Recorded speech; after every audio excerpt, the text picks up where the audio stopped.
بسم اللہ الرحمن الرحیم۔ تعلیم کی بات چل رہی تھی کہ تعلیم کسے کہتے ہیں، معلم کسے کہتے ہیں، تو تعلیم کے معنی کی کچھ وضاحت تو ہو گئی۔ تعلیم قرآن کی روح سے تو صرف تعلیم ہی کا لفظ استعمال ہوتا ہے، عام لفظ ہے، اس کے نیچے ذیلی عنوانات بھی ہے۔ تعلیم کے ساتھ ساتھ تدریس اور ساتھ ساتھ تبلیغ اور ساتھ ساتھ سیاست اور ساتھ ساتھ تدریب اور ساتھ ساتھ تادیب یہ بھی ضروری ہے۔ تو تعلیم دینے کا معنی یہ ہے کہ ساتھ ساتھ متعلم سیکھنے والی سے ایک تڑکی کیا کی جائے، تادیب بھی کی جائے، اسے مؤدب بنایا جائے، کیونکہ ادب ہی انسان کا سب سے بڑا زیور ہے۔ اسی سے انسان کیا ہو جاتا ہے، خوشنما ہو جاتے ہیں۔ حقیقی زندگی یہی ہے کہ انسان ادب سیکھے۔ من حرم الادب فقد حرم خیرا کثیرا، جو آدمی ادب سے محروم رہے تو سمجھ لے ساری خیر سے، اور اکثر خیر سے وہ محروم رہ گیا۔ تو تعلیم کا کیا معنی ہو گیا؟ تعلیم و تادیب اور ساتھ ساتھ تہذیب۔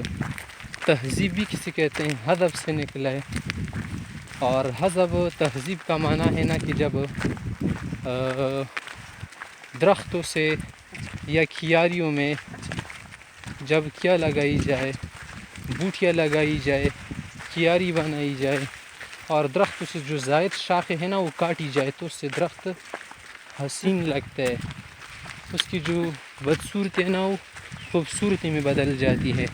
تو تعلیم کے ساتھ تہذیب بھی ضروری ہے۔ کیا معنی؟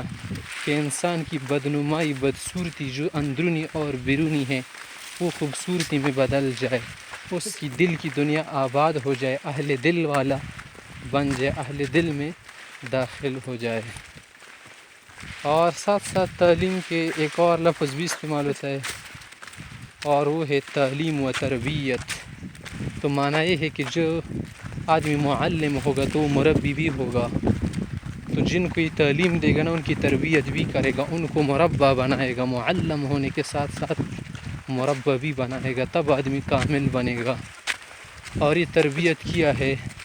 تربیت یہ ہے نا کہ جیسے انسان کی تربیت ہوتی نا بچپن سے، چھوٹا بچہ بڑا ہو کے اس کا دماغ بھی بڑا ہو جاتا ہے، عقل بھی بڑی ہو جاتی ہے۔ زندگی کے مختلف مرحلے ہیں، پہلے بچہ ہوتا ہے، طفل ہوتا ہے، طفل کے بعد سبھی بچہ ہوتا ہے، پھر آگے بوائے لڑکا بن جاتا ہے، پھر لڑکے سے آگے بالغ بلوغت کو پہنچ جاتا ہے، پھر آگے اور بھی نوجوان بن جاتا ہے، پھر آگے عمر بڑھ کر بوڑھا اور ادھیڑ عمر کا بن جاتا ہے نا۔ تو زندگی کے مختلف مراحل ہے، ان مراحل میں جیسی زندگی گزارنی چاہیے نا وہ زندگی سکھانا، اس کو تربیت کہتے ہیں۔ اور تعلیم والا جو آدمی ہوتا ہے نا وہ صرف یہ نہیں کہ بس صرف معلومات جانتا ہو، کیونکہ معلم بہت بڑا انسان ہوتا ہے، عظیم انسان ہوتا ہے۔ ہمارے آقا صلی اللہ علیہ وسلم نے فرمایا انما بعثت معلما، مجھے معلم بنا کر بھیجا گیا ہے۔ اور معلم بہت بڑا انسان ہوتا ہے، وہ صرف معلم نہیں ہوتا، وہ مجاہد بھی ہوتا ہے، وہ مبلغ بھی ہوتا ہے، وہ داعی بھی ہوتا ہے، وہ سائنس بھی ہوتا ہے، وہ حکمرانی کی صلاحیت بھی رکھتا ہے، وہ معاشرے کو بنانے کی صلاحیت بھی رکھتا ہے، وہ فرد کی اصلاح بھی کر سکتا ہے، وہ مجتمع زندگی کی اصلاح بھی کر سکتا ہے۔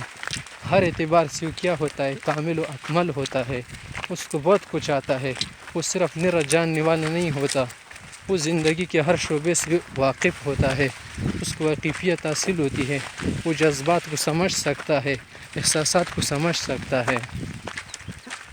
تو معلم بہت بڑے انسان ہوتے ہیں۔ آپ صلی اللہ علیہ وسلم نے تو اسی لیے فرمایا انما بعثت معلم، اور پھر ساتھ کیا فرمایا؟ بعثت لاتمم حسن مکارم الاخلاق، مجھے اسی لیے بھیجا گیا ہے تاکہ بہترین اخلاق جو ہے نا اس کا تکملہ کر دوں، یعنی سب کو کیا کر دوں؟ پایا تک پہنچا دوں، پایا اختتام تک پہنچا دوں، سب کی تکمیل کر دوں۔